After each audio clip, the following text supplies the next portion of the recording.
I do find it very fascinating that a lot of these, DSA or, far left progressive candidates, they never seem to close the deal with actual working class voters. And No. this is not me being mean. This is just the data. And so there is a mismatch between rhetoric and closing the deal with the people you are saying you're representing. And there's a reason why when you read about communists, they're all about, we're the vanguard of the revolution. But then when people don't follow you, then you start to massacre them and things go very wrong.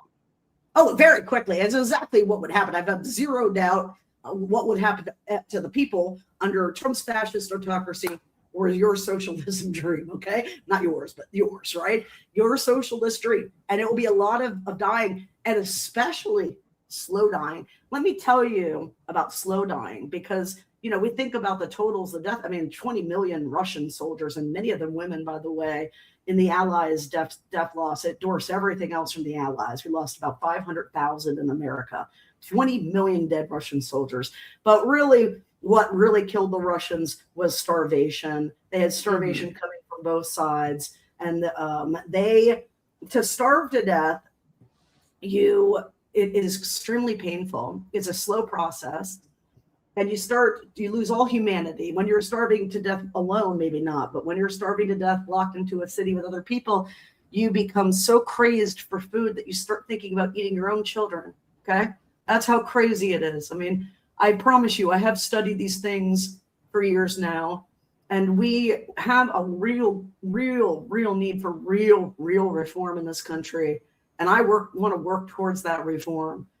And I think we have an opportunity, like FDR did, with this amount of crisis that Trump has caused us. Because if you think these first 2 years are bad, you just wait. It's going to get a lot worse. Okay. Yeah. And I think that's going to be enough crisis that we could maybe talk about having national health care. But we have to be honest about how we're going to pay for it. Because you can't just tax billionaires and people. I tried. I asked my computer, can I pay for Medicare for all? And it was like showing me my options. And I was like, well, the answer is no, I cannot. Like, I have to lower the cost. Then I can pay for Medicare for all. Right. So like, the point is, like, we cannot sentence you think other people, the poorest people, will be the ones that are thinking about eating their own children. It won't be the educated, white, deeply progressive people that are listening to this podcast that are doing that, because you guys are going to flee. You're going to flee the country. And the only people who get out of these countries are the people who have some assets. They're the only ones. And that's, by the way, at least 75, 80% of the rest of the country stuck in whatever mirrored mess we create. So we really need to think about other people as we move forward in life. And that's what I try to do. And I'm always causing harm, because there's nothing you can do that doesn't cause some kind of harm for something. But I try to minimize that harm for the greater good. And to me, the greater good right now is getting the West, broadly speaking, back on a small d democratic track. Mm-hmm. Yeah. Well, as we're looking ahead at November, what is your prediction in terms of what you think will happen in terms of seats in the House, seats in the Senate? That's great. So you can't get my exact seat count yet, because today is August, whatever the hell it is. And here's 12. A secret you guys should know. Well, maybe I don't have to tell you, Susan, because you're a content creator in politics. But guess what happens? Like, the entire universe of politics disappears on May 9th and comes back sometime right after Labor Day. Okay? Like, people don't watch politics. They don't care about politics, but they really don't watch, and they really don't care in the summer months, right? So I am going to be putting out my final forecast, but the actual seat calls, because I want the nominees, because yes, it matters. And let me tell you how. I do have a preliminary report people can read to know what to expect. Yes, we're going to clean it up. It's going to be great. But one thing to keep in mind is Michigan Senate. When I did my March write up, I didn't even talk about Michigan Senate, because this is a wave election for the Blue Dems. Michigan's just been a killer state. Gretchen's big part of that story of why they're so good at comms up there and kicking the GOP's ass. And, I wasn't worried about it. But now in this forecast, it will be listed as a toss-up. And that's what it is for the Cook Political Report and others too. Because of the nominee. Yeah. Interesting. So, not saying he's not electable. I'm just saying he was a bigger gamble We have, I mean, he would be on track to lose if we were the in party.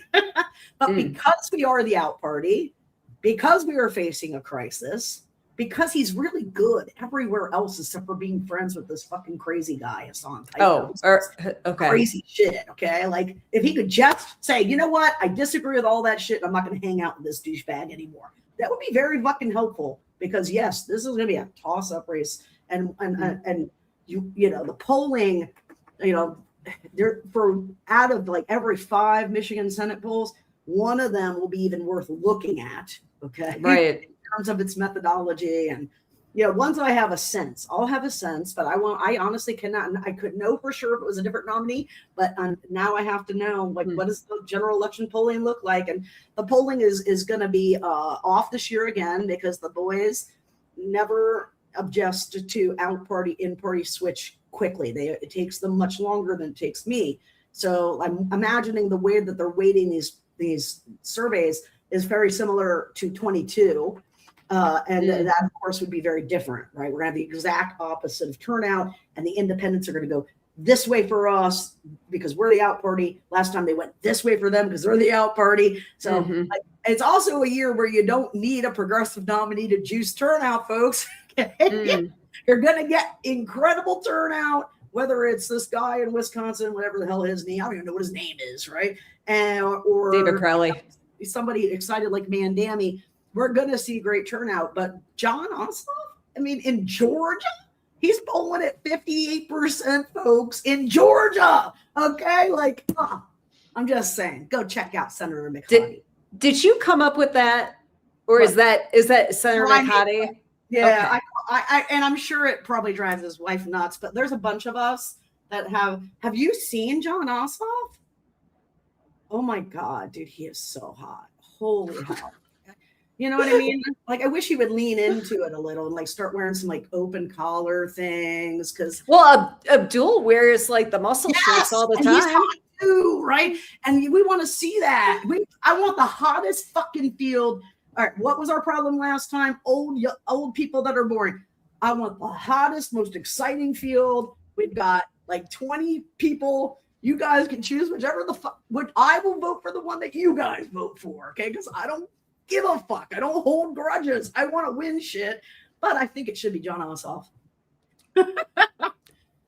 So there you have it. You have a lot of numbers, and you have Rachel's personal take about hot politicians.